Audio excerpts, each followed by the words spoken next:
form itself is invalid, or do you think that the way it's presented is invalid?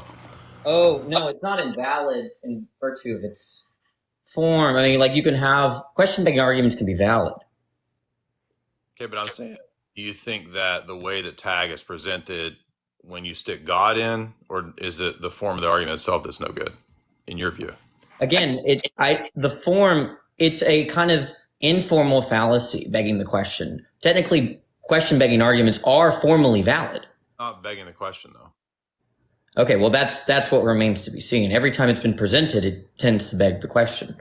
So that's why I'm asking you. Do you think that if I say X is a necessary condition of Y therefore X, do you think that's okay or not? The form is fine, but you understand informal fallacies are there. Go ahead. No, you go ahead. Informal fallacies, that's a problem with content, not with the form of the argument. Formal fallacy is. So I'm trying to get you to tell me specifically where it's begging the question. Well, I mean, you do the impossibility of the contrary thing, right? You try to support the first premise. So something like there's intelligibility, or insert whatever transcendental, and there, God is a precondition for that transcendental or that intelligibility. And then when I ask to support that premise, it's then the move is to say that the contrary is impossible. But that's precisely what needs to be shown. If it destroys the possibility of knowledge, then it's impossible. Okay, but I don't see how it would do that, right? That's just a claim. It's not a claim. If you posit something that doesn't ground or give an account for a precondition of knowledge, then knowledge is not possible.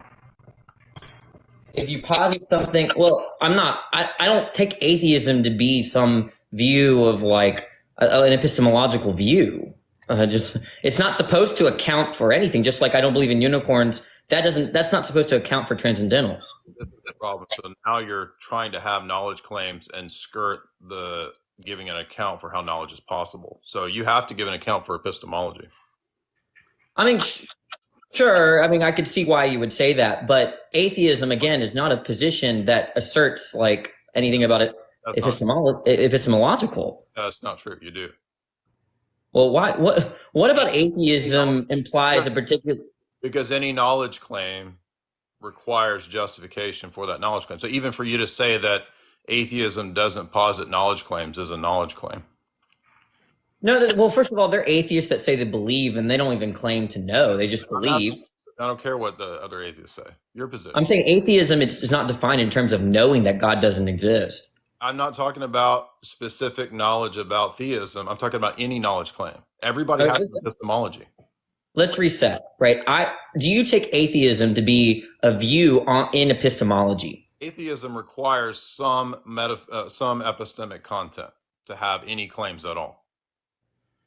Maybe you're going to have to break that down for me, because I don't know. If I have to break that down for you, then you're not ready for a debate, because that should be. Well, I don't think it has to do with my concern. My concern is that you think atheism has to have all these commitments epistemologically, like has to account for truth, justification, transcendentals. I don't think because you got pinpointed on something that is obvious and you don't want to get into it. Again, you're not making sense, right? You're saying atheism has all these commitments, like all these epistemological commitments about the nature of truth. No, it's a very simple objection, and I'm asking you about knowledge claims at all.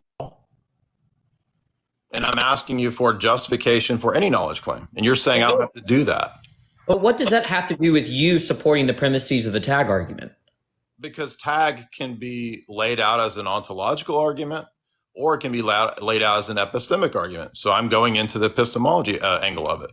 All I'm pointing out is that for you to defend your argument, you don't have to ask me questions about my epistemology. But I do, if it's an argument about paradigms, and that is. You're saying that your argument relies on questioning me about my own view? Because it's an argument about paradigms. Look, it might be that I don't know anything about epistemology. That doesn't help you support your own premises.